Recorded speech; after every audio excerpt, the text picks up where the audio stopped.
Hey, what's up guys? This is Anthony from Anthony's Customs, and for this review, we are looking at the SH Figuarts Dragon Ball Z Son Gohan Kid era. This is Kid Gohan, aka Gohan when he was being raised by his dad Piccolo.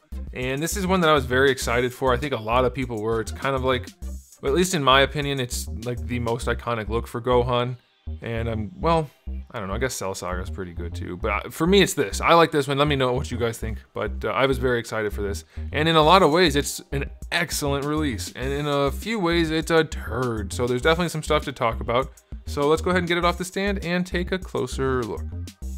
And this guy stands just about 4 inches to the top of his hair, which makes him pretty close to, let's just say 10.5 centimeters, right around there. Very, very tiny. Just for a quick comparison before we do anything else so I don't forget, it's a very small release. Appropriately scaled, don't get me wrong, but it is very small. So that's worth bearing in mind as we go through the rest of the review. Now, before we do the rest of the review, let's do a question of the day. Which version of Gohan is your favorite? You can pick any of them, but it'd be better if you picked a younger version so that it's more relevant to what we're talking about. For me, I love this darker bluish purple, this indigo color.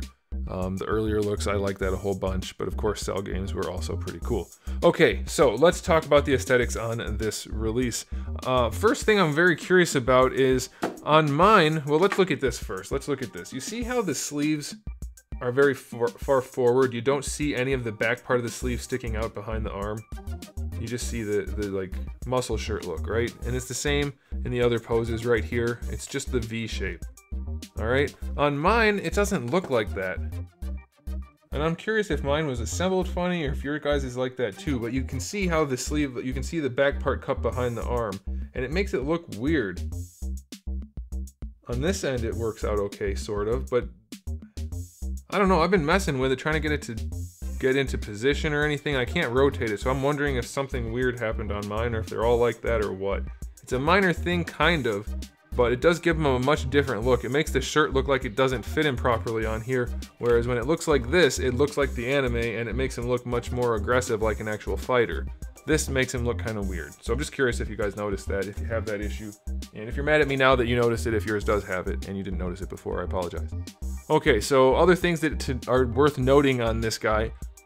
Probably across every Dragon Ball release from Bandai, these are the most screen accurate and best sculpted / executed faceplates ever. All of them. They are, out of all of them, these are excellent. They look exactly as they should as far as I'm concerned. I mean, within reasonable expectance. These are incredible, and you'll see more when we get to the accessories, but his faceplates and heads, including the hair of course, probably the best out of all of them. They're very animated, they look like the 2D images, and they're executed in 3D very well. Love them, best ever. Another thing worth noting, he does have shading. The shading around his collar poof thing, very well executed. It's shot from the bottom so that the shading is where a shadow would be cast, and that makes it look wonderful. The belt has kind of a lot of shading on it. Honestly, it doesn't quite match the rest, most of the other SH Figuarts releases, but it still does look good, and they did it from the bottom up again, so it actually looks like a shadow rather than just spots of shading. There is shading throughout the purple a little bit. It's very dark indigo purple, so it's very hard to notice that, but there is some there. It's fine, it's whatever, no big deal there. Now, as far as the sculpt goes, I will say he does have a kind of a diaper effect going on, more than is usual for these guys, and I don't really care for that. It looks weird, mostly because the way the crotch is, it gives him like, it looks like he pooped his diaper or peed his diaper. Like, it looks weighted down here at the crotch, and it looks funny. It doesn't just look like baggy pants, it looks like he pooped or peed himself, and he has a diaper on. If you have a kid, or if you've ever been around a baby that's done that, you know exactly what I'm talking about. It has that kind of heavy diaper look to it. Not the best look. And then as far as other aesthetic issues go, unfortunately his feet are made out of a molded orange plastic, and they're very transparent. They look cheap. There's no paint on them, there's no black lines, there's no nothing. It's just this kind of caramel looking or butterscotch looking plastic. It's very transparent, it catches the light, and it looks weird. It throws off the look of the figure significantly. Sure, that's an easy fix if you wanted to do it, but you shouldn't have to. It makes sense for the skin because human skin is fairly transparent. It'll catch in, like light catches in skin, and that's why human skin is so hard to replicate on figures accurately. So it makes sense though that you would do the arms and hands like that, like they always do. For instance, like on Goku's hand, you can see through the fingers when the light hits it just right, just a little bit, and that's fine, but Boots, it doesn't make sense. So that's a bummer. The knees are super ugly. We'll get into that with the articulation, and same thing with the torso. Very strange choices for articulation. Overall, though, I'm going to say the aesthetic is really good, mostly saved by the face and the shading in the neck area. That is the heads, the faces, and then the shading on the collar. It looks incredible. It looks great. So we're going to bump the aesthetic up to a 7 out of 10, but we do have those weird issues that do hold it back a little bit. Now, one thing that's not holding it back is the accessory department. For accessories, we have two different heads. We have the bowl cut hair and then we have the crazy hair. Both are done exceptionally well. The crazy hair does have a ball hinge in it for the back part to let it move around. That's pretty cool. And we get the faces. We get a neutral face, we get the teeth gritted face, we get the startled face, and then we get the yelling face. And they are all so well executed. Exceptional work from Bandai in this category. Very, very, very well done. For the hands, we get the two fist hands that come out in the package, two martial arts hands, two clenchy hands, one gripping hand, kind of relaxed set of hands, and then a wide open set of hands. Plenty options there. You do get a dragon radar, very nicely executed, and then of course we do get our Namekian 1-star Dragon Ball. Very excellent Dragon Ball. I haven't had a mistake on a Dragon Ball yet. They've done a great job making those look perfectly transparent, and they look like glass. They're great accessories. So the only thing really missing from this guy, I would say, is, I don't know, I guess a flight stand, and I'm not going to really worry about that. I'm going to say 9 out of 10. You could get more out of it, I guess, but that's a dang good batch of accessories, so that's pretty cool. Now it's time to talk about the articulation, and this is going to be a bit of a doozy. I want to pop this head off and show you guys what's going on under here. Holy over-engineered articulation Batman. What the heck is going on in here? Why is it so crazy? There's no need for that. Just do a double ball peg. A double ball peg always works. The neck doesn't have any articulation. Hollow it out, put a ball peg in there, put a ball peg in the head. It'll move around every way you want it to move. As it is, you're gonna move the head around on this main ball peg and just try to fight with these things to keep them in place. Because if you don't, I'll show you what happens. So like, yeah, that's a neutral position. Okay, that looks fine. He can't really look up because of the way it's set up, because of the hair and because of the joint. He can look down a little bit, that's fine. Again, there's no range for it to go anywhere anyway, but you can't even lean side to side properly because of the way the engineering is in there. Why is it able to do that? Just why? There's no reason. There's no reason. It makes it a finicky figure. It's difficult to pose effectively. Like, yeah, you can make it look down, but you could do that anyway. A double ball peg would do that anyway. You don't have to have all of that in there.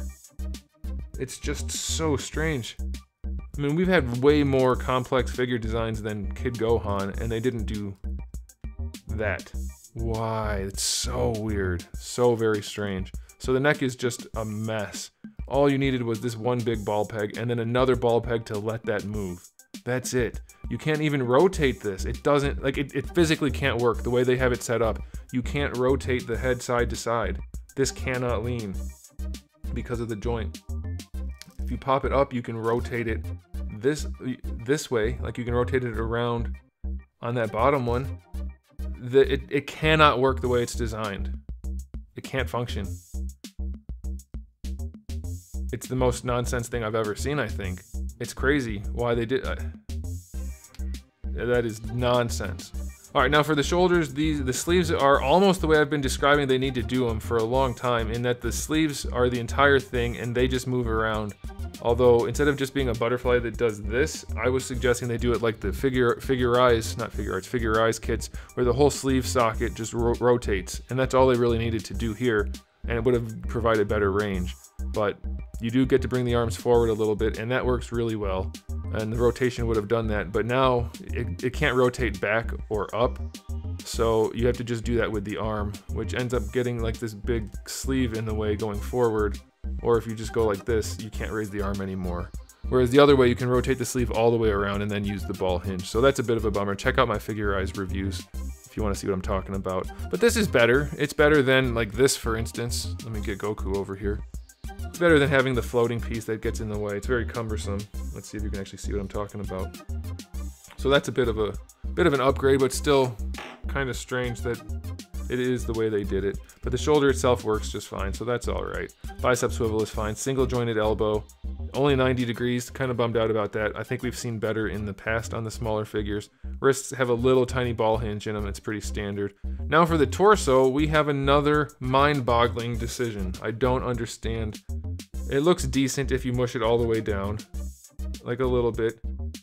It's fine, it looks decent. It's not great. He has this weird, like, I get that he's a kid, but he never, like, he always had, like, still a muscular build, and with this he has no chest at all, and it, like, has weird meat flaps back here. But anyway, we have a hinge where as soon as you lean him back, you can see a big hinge in his stomach, which looks terrible. And then if you push him forward without using that bottom joint, it lifts him up. The hinge is actually connected in the visible part of his torso. Like, they all have a hinge in them nowadays, a hinge and a ball peg, and that's what this guy has. You can see the socket for the ball peg in there, and then the hinge is in the front, but that's what it looks like. I don't understand what's happening right now. Why are these decisions being made the way they are? He does lean a little bit on that ball peg, but just a tiny amount, and it rotates some, but everything basically reveals that giant hinge that's in the front of his torso. It's just such a weird design, it makes no sense. Then we have the floating belt, which is fine. Then the lower torso is on the standard ball peg like you normally get, and that works pretty well. And the floating belt moves well, and you get your rotation out of it, so that's all good. But that hinge being in the torso is just nonsense. Just nonsense. Use a double ball peg. A double ball peg would have just as much range, if not more, and you wouldn't have this giant elevated gap on his back, or a giant thing on his front with almost no range going back. This is ridiculousness. These joints on the neck and the torso make zero sense. Totally illogical. Hips go out to the side relatively okay. This one doesn't seem to want to go anywhere near as far. I mean, they're not bad, but they're not as good as we've seen, and he does have an extra diaper sag compared to what we normally see. The hips are pretty much in the right place, but more diaper sag, so that's a little strange. Bringing the leg forward works. Going back works. No issues there. Thigh swivel is fine. Single jointed knee, not a particularly good looking knee. We've definitely seen better. We've seen worse, don't get me wrong, but having a completely exposed hinge with no attempt to hide it is just not really appealing. There's no need for it. We've seen far better joints in the past. Even from companies like Hasbro, we've seen similar joints. Like, this isn't that much smaller than like a Marvel Legends leg because of the bagginess. So we've seen, like, I think it was Darth Maul had joints that looked better. Maybe that was the SH Figuarts. Either way, it can be done, and this is just not the way to do it. For the ankles, we have a ball peg, which is adequate, I guess. They go back a little bit, they go forward just a little bit. Ankle rocker is acceptable. Toe hinge is fine. It looks okay. It's probably not going to be useful for anything, it's too small. So articulation on this guy is in some ways average, you know, like the arms are fine, but in other ways it's mind-boggling. It's the strangest thing I've seen from Bandai, because they're like pretty solid on articulation, except for when it comes to like Iron Man or something where they overdo it for no real reason. That's kind of what's happened here. The articulation's super strange. Some of it's ineffective, some of it just doesn't work, and half of it's ugly and weird. So a very, very generous 5 out of 10 for the articulation on this figure. For SH Figuarts standards, this is not good articulation. And now it's time for the final verdict. In a neutral pose right like this, he looks really damn good. You might be able to get him into some other poses that look really damn good also. However, a lot of poses are going to be significantly hindered by the crazy articulation in the neck and in the torso, and the ugliness in the knees, and the weird thing in the shoulders. It's just a really weird release in that way. They way overdid things for no reason. They made it cost more for themselves, and I guess by extension us, and it's not functional. So it's very, very strange. I'm gonna give this guy a final verdict of only a 6 out of 10. The faces are great, some aspects of it are great. I'm going to enjoy it as much as I can personally, but objectively, there's way too much wrong with this that it just doesn't make any sense. And articulation's a key factor for these figures, so I can't go higher than a 6 with that crazy torso and that crazy neck. And the transparent plastic shoes, very weird. Let me know what you guys think in the comment section below, but otherwise, thanks for watching, guys. If you enjoyed the video, give it a thumbs up, I'd appreciate it. If you didn't, give it a thumbs down, that's okay too. And if you haven't subscribed, you might want to. I have new videos almost every single day, and thousands already on the channel, so you might want to come back for all of that. And in the meantime, keep collecting.